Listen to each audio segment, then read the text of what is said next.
বলেছিলাম যে কি হয় আমাদের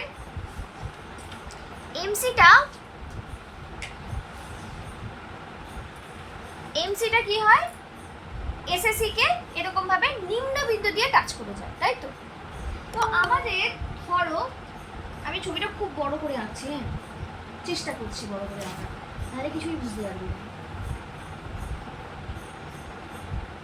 বেঁকে গেল, খুব বড় করে এঁকেছি যাতে তোরা বুঝতে পারিস, না হলে বুঝতে পারবি না। বেঁকে গেল, ঠিক আছে, আমি নিয়েছি, পুরোটাই নিয়েছি। এইবার এই জায়গাতে কি হয়, এই জায়গাতে একটা এসএসসি এইরকম হয়। নিম্নবিন্দুটা কোথায় হয়েছে? এটা SAC1, নিম্নবিন্দু কোথায় হয়েছে? এখানে। তাহলে এটা যাবে, এমসিটা কি হবে? এইরকম ভাবে এমসি যাবে, SMC1, ঠিক আছে? তো আমরা যেটা করব সেটা হচ্ছে পয়েন্টটা কোথায় পাবো, এলএসি এর পয়েন্টটা কোথায় পাবো, LMC এইটার পয়েন্ট কোথায় পাবো? যেখানে টাচ করেছে সেই জায়গা থেকে কি করব, লম্ব টানব। লম্ব টানার পরে, এই লম্বটা টানার পরে আমরা যে বিন্দুটা পাচ্ছি, এখানে যে বিন্দুটা পাচ্ছি, এই বিন্দুটা হবে কি LMCর বিন্দু। কি বললাম? লিখবে SAC এবং SMC এর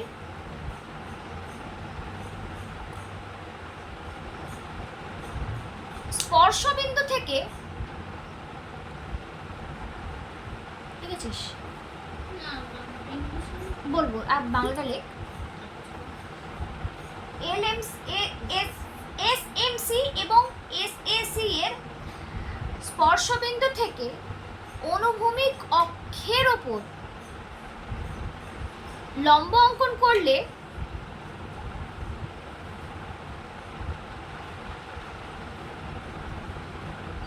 স্পর্শবিন্দু থেকে আরেকবার বলুন। অনুভূমিক অক্ষের ওপর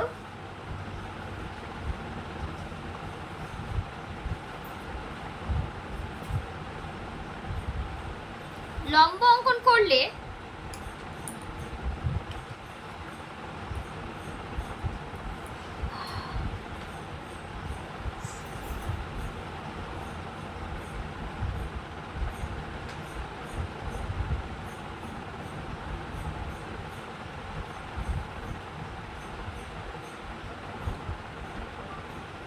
স্পর্শবিন্দু থেকে অনুভূমিক অক্ষের ওপর লম্ব অঙ্কন করলে সেই লম্ব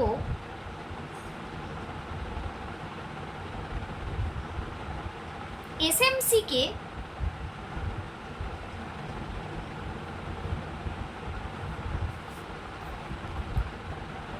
যে বিন্দুতে ছেদ করে সেই বিন্দুই হবে LMCর একটি বিন্দু।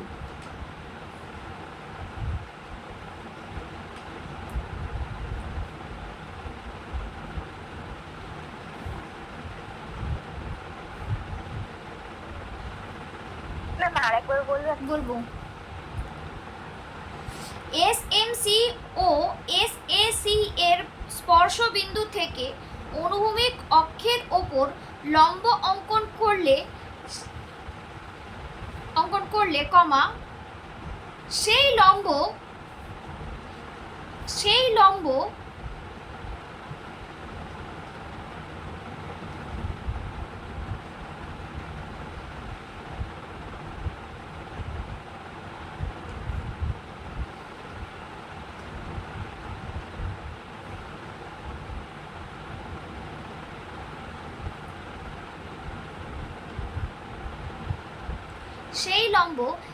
SMC কে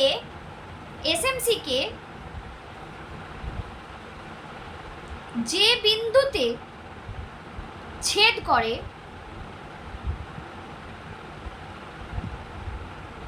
সেই বিন্দুই হবে LMC এর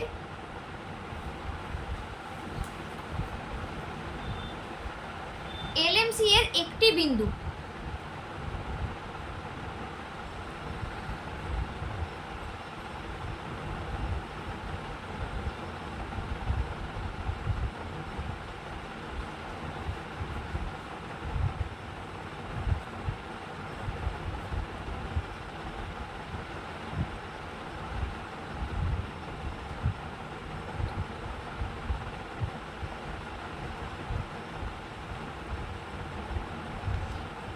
perpendicular is drawn on horizontal axis দ্বারা from the point of contact of SMC and SSC, the point where the perpendicular intersect the short run marginal cost curve হবে will be the point of long run marginal cost. ঠিক আছে, লাইনগুলো curve হবে আর টার্মের জায়গায় run হবে, এই টার্মের জায়গায় রান হবে আর লাইনগুলোকে দিয়ে লিখবি কার্ভ। লেখা হয়েছে সবার? আচ্ছা চল, বেশিক্ষণ সময় নষ্ট না করে আমরা এটা করি। দেখে নে। এই তো আমরা বেশি ঘিঞ্জিতে গেলাম না, হ্যাঁ, এইরকম ভাবে যাতে আমাদের বোঝা সুবিধা হয়, তাই সেরকম ভাবে নিচ্ছি। হ্যাঁ, তাহলে এইটা এখানে নিম্ন বিন্দু, সেটা যাবে এরকম ভাবে। তো আমাদের বিন্দু আসবে কোথায়? এরকম জায়গাতে। ঠিক আছে, SSC টু SMC টু। এইবার আমরা একদম নিম্ন বিন্দুটায় চলে গেলাম, আর বেশি করতে গেলে না তোমরা বুঝতে পারবে না। তো নিম্ন বিন্দুতে ঠিক নিম্ন বিন্দু দিয়েই যাবে, এটাও কি হবে? নিম্ন বিন্দু। ঠিক আছে, এই যে এই রেখাটার নিম্ন বিন্দু মানে এটা কি? এটা LAC কিন্তু, হ্যাঁ, LAC এর নিম্ন বিন্দু। আর এখানে আরেকটা SSC এর নিম্ন বিন্দু, ধর SAC3, নিম্ন বিন্দু দুটো সেম। দেখো, থ্যাংক ইউ। এখানে কি হচ্ছে? এটা হবে SMC3। তো এই পয়েন্টটা আমরা এখানেই পাবো। এটা লম্ব যদি টানি, দেখো স্পর্শবিন্দু থেকে লম্ব টানলে সেম জায়গাতেই পাবো। ঠিক আছে, এইবার আরেকটা করব এখানে।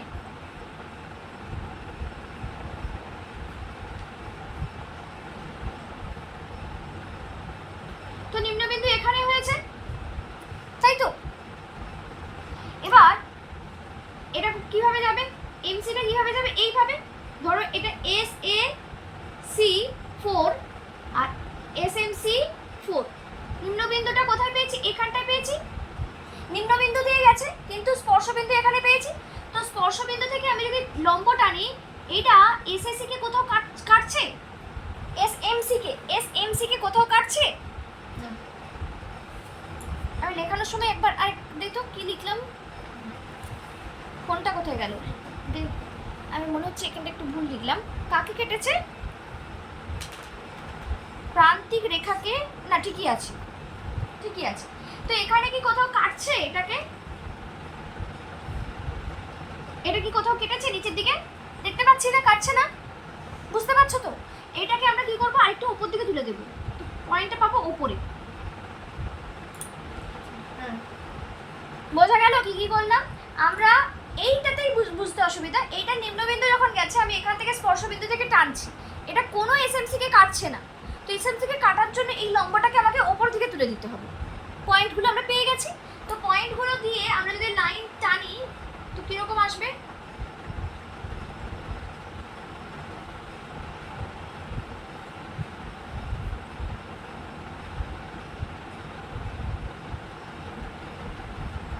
বুঝতে পারলে? ডটেড লাইনটা এই পয়েন্টটা, তারপরে আবার এই পয়েন্টটা দিয়ে ওপর দিকে উঠে গেছে। মাঝখানে আরো অনেকগুলো হয়, সেগুলো করলে কিছুই বুঝতে পারবে না বলে আমি এরকম ভাবে করলাম। এইটা হবে কি? LMC। আচ্ছা, বরং এইটাকে আমি ডটেড করে দিই। তোরা তো আর করতে পারবি না, আমি এটাকে ডটেড করে দিলাম আর এইটাকে স্মুথ লাইন করলাম।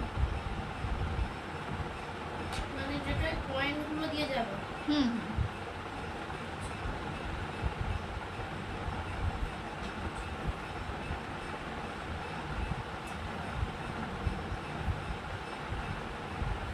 ঠিক আছে, তোমরা আমাকে ছবি পাঠাতে বলেছো, আমি পাঠিয়ে দিচ্ছি।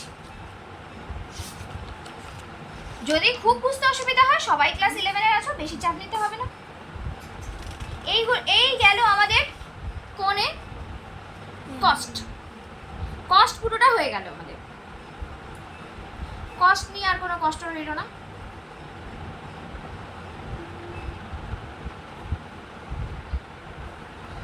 একটু বুঝতে অসুবিধা হয়েছে। বলো।